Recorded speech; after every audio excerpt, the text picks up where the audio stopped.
Hello and welcome to the Rewild You podcast. I'm Hannah Ray, and through my work as a coach, I support people to rebuild and thrive beyond loss or adversity that changes our world. If you're looking to harness your inner strength, reclaim your authentic self, and create a purposeful, aligned life, this podcast is for you. Here we delve into powerful, real-life stories of transformation, plus tools and insights to help guide you to finding your way forward. If you're ready to rise stronger and live fully, to rewild you, you're in the right place. Let's get started.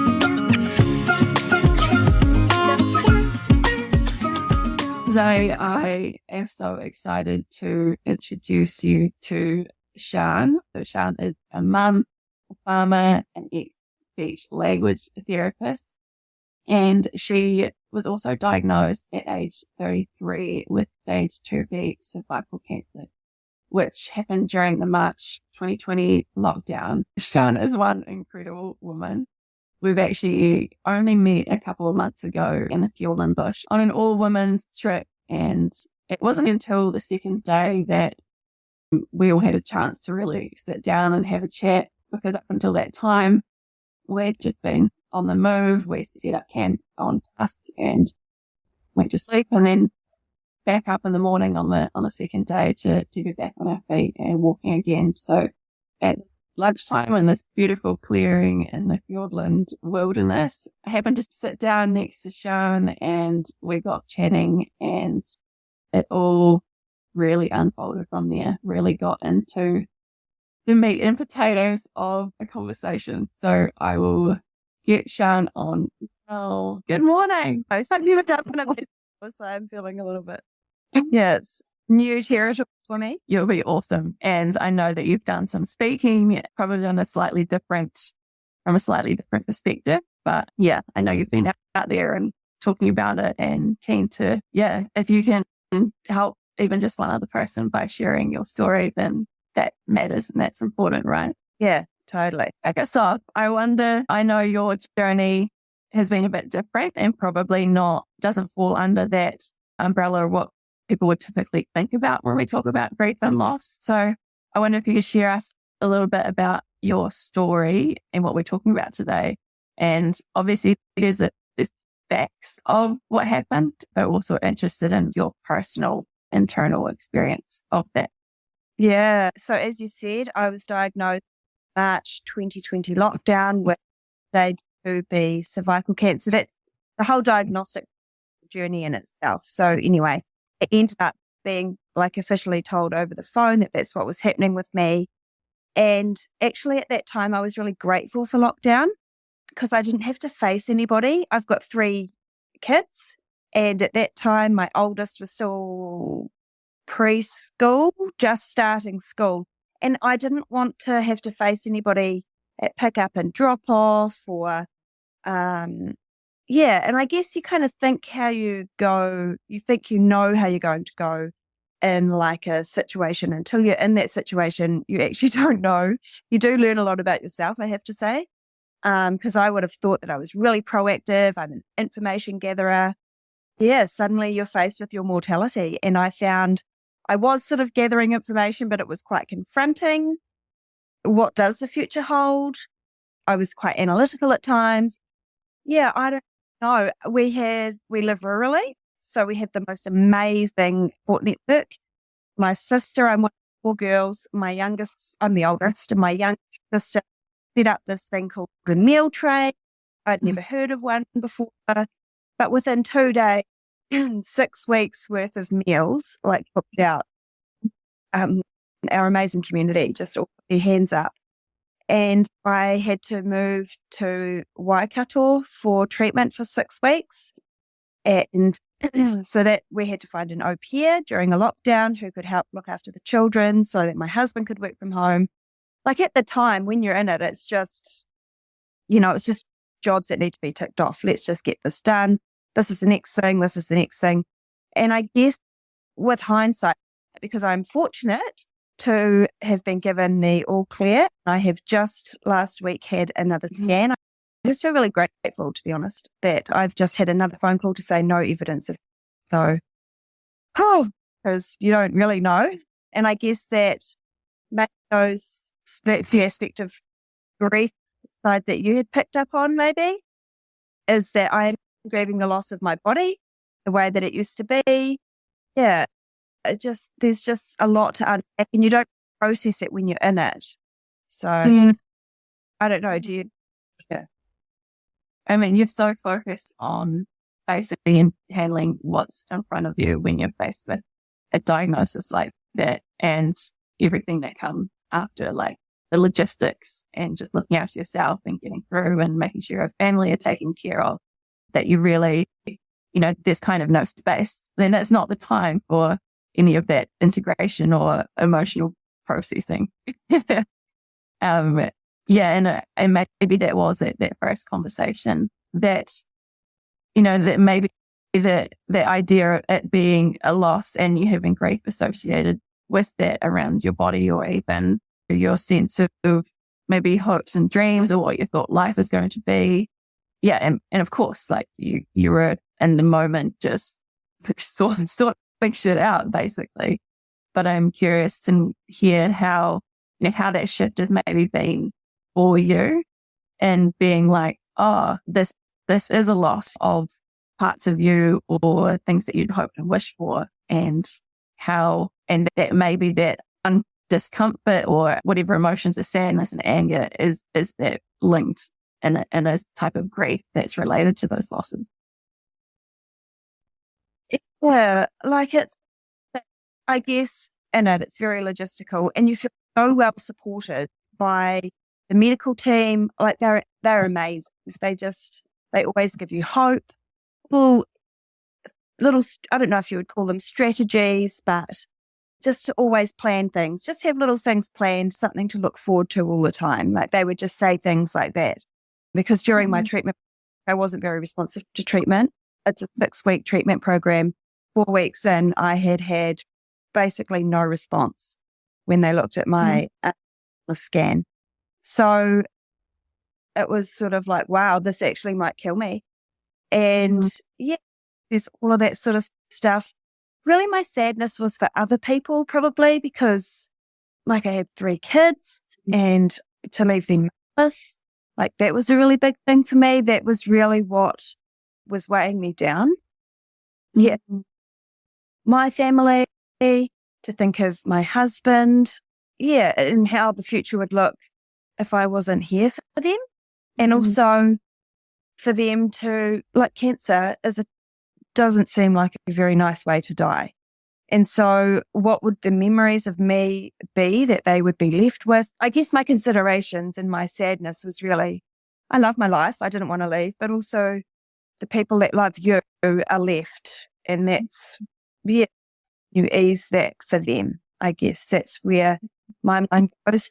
And in some cases, at times, depending on where I was in that grief cycle that I could, see myself in, I would actually feel grateful, but I'd be like, oh, well, at least I get to say my goodbyes. Plenty of people don't. With a cancer diagnosis, what's coming, sort of the pathway. Some people walk out the door in the morning and they just don't come home because they've had an accident so I would go through that in my head too. And, there's a lot of awake at 3 a.m. with random thoughts circulating. But did I answer your question? I'm not really sure if there was something that I said during our conversation in the bush that you were particularly wanting me to recall specifically. No, it was just, so you have. And I think that this is your experience and your perspective is so unique. And there's such a differentiation, and that, like, we know about vicarious grief, which is like feeling that loss for other people. And if you're in the situation of my experience, it is you're grieving the loss of a person, and we feel vicarious grief for thinking of what others have lost in that person. But you have this really unique lens in that it's almost like that's an even larger emotional load, because you're imagining what these people how that will be if you're not there. And that's so tender. And I just so appreciate that you can share that with us. one thing that I wasn't for, I have to say, when I was diagnosed, like I said, I was in lockdown and I was so grateful that I didn't have to face anybody. But eventually I did have to face people. And what I wasn't prepared for was, I don't know if you would call it vicarious grief or empathy from their perspective onto me. And it, like people I didn't even know would cry for me. I just feel for you. You're a young mum. You're too young to have gone through this. And yeah, there was just like, wow, I wasn't prepared for that. You know, other people, but you don't know what other people are bringing to a situation as well. And that's why I would say you could never judge a person for the way that they grieve or for the way that they react to a situation, because everybody is coming into this with their own, I don't want to say emotional baggage, but, you know, with their own experience, their own past experiences. And I did an interview for somebody else once actually, and they asked, you know, some people say some outrageous things. What's some advice for people who have a friend with cancer? What not to say type thing. And I genuinely, people did say some random things, but I didn't mind because I was like, you know what? I don't know what this is bringing up for you. And I've got no advice. And I'm me. What might be not considered not appropriate for me might be perfectly appropriate for another person. So yeah, you have a lot of interesting conversations along the way, I suppose. It is heavy. No matter what you're going to have, I think, in life, just times where things aren't all rainbows and roses. So I would, in the end, I started to think of like, especially my sad emotions, like visitors. My nana used to say, visitors are like fish and they go off after 3 days. Sorry to anybody. Quite a long time. I do love it. I started to think of my feelings and emotions, particularly the ones that were heavy, like the sadness, like visitors, and that if I hung around for more than 3 days, maybe it was time to just try and kick them out and to try and distract myself and, you know, yeah, give myself a little shake up. Great little mantra for yourself. Yeah. And like almost like having that awareness to know, okay, if it lasts any more than 3 days, then I've got to do something about it, and it's going to impact you and the people around you, because it can be, you have every right. Letting those hang around for longer would be so perfectly valid, but you're making that choice to say, I don't want to be this for myself or my family or other people. And how do you, is it just a mind thing, or how do you kick those visitors out?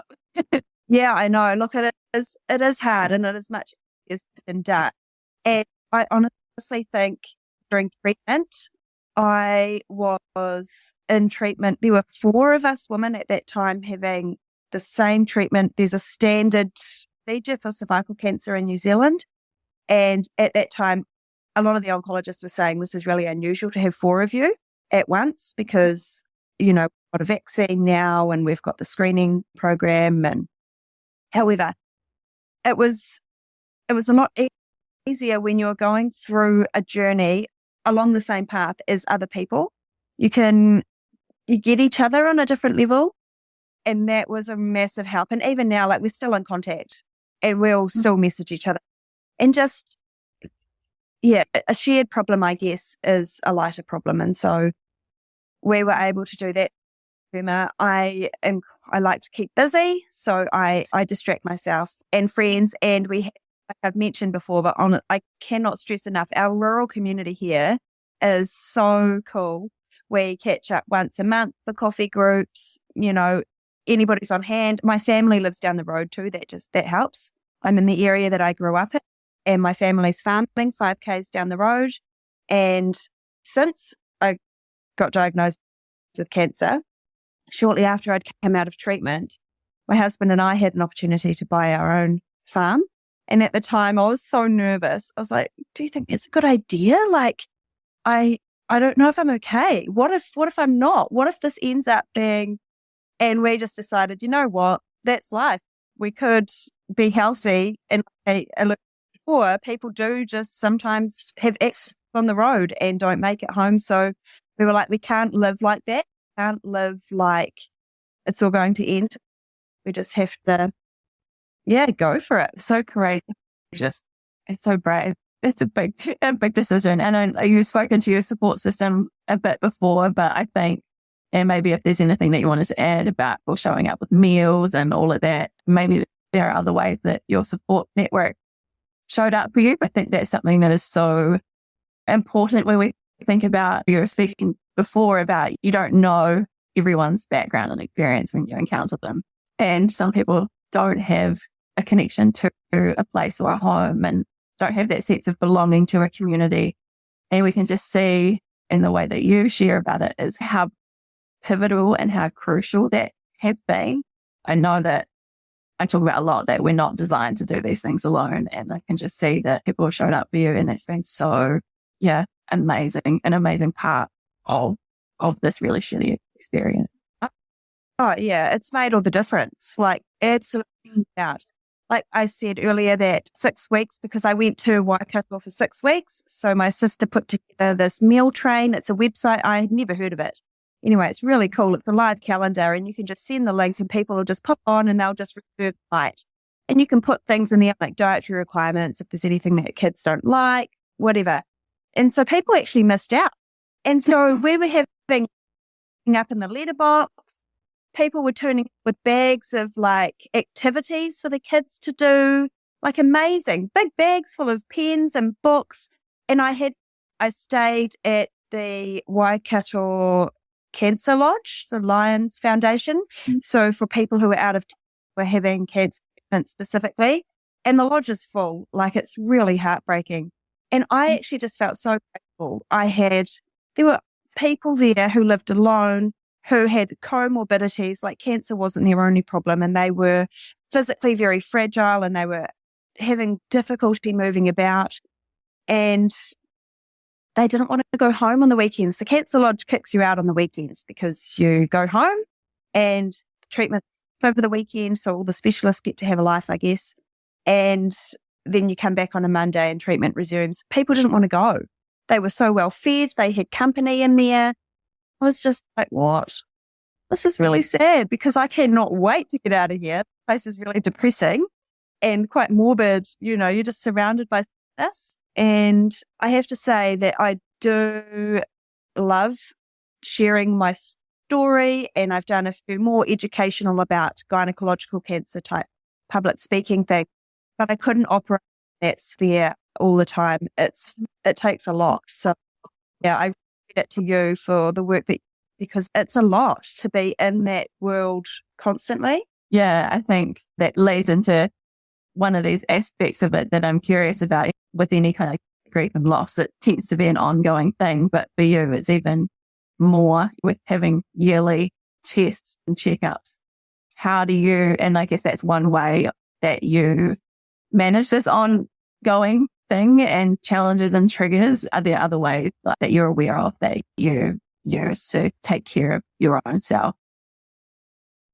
I'm just in a real YOLO phase of life. Like I just think go for it. That's me. That's my perspective. I guess life's for living. I've been given this opportunity. Wouldn't I grasp it with both hands? And but you're right though. The scanxiety, we call it, the anxiety that you get at scan time, and then the waiting for your results. That's not an easy time. But again, I was in treatment with people who are going through the same. And so we go, the donut of truth, we're on the messages. And sadly, a lot of people have had cancer. And, it means that there are a lot of people to share stories with. I know you have a busy day ahead, a busy week. So just in the final couple of minutes, the one question that I will be asking everyone I speak with is, what if there was someone that maybe in a similar position or just other challenges, but they're really, really resonating with what you're sharing, and they are in a space of feeling really isolated, or maybe they're hesitant to seek support because they're like, oh, what will people think of me? Or, oh, I'm strong enough to do this on my own. All those things that us strong independent women love to tell ourselves. Do you have any suggestions or thoughts for hearing your story about the impact that community and support speaks for itself for you? But I wonder if there was anything else you could add. I talk a lot, like, you know me, and I'm frequently hearing. But I honestly think that, like, which is, I don't even know how I started talking to you, at that lunch break, how that even came up. But I don't feel afraid to look stupid, be vulnerable. I guess there's a message out there, isn't there, about vulnerability.